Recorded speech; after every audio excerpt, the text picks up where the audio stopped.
Well, maybe the last time I'm seeing these two. So I'm filming them. This one sounds like it's about to die. The compressor sounds really different. Well, not different actually.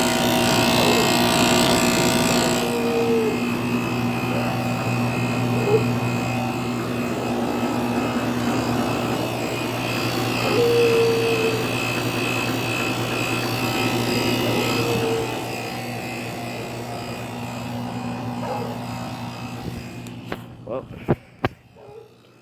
guess that one, these two are the last day they were running.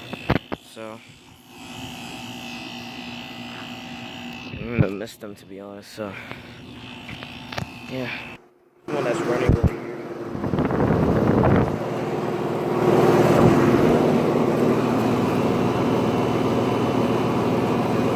210 from 1995. And there's the Furox.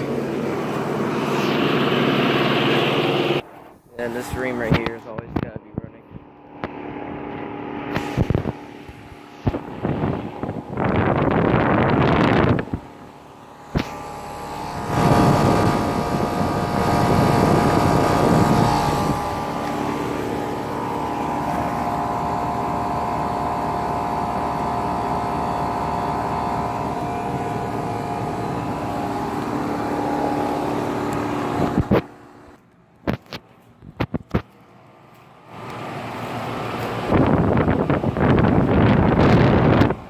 Rust on the where the motor is already, so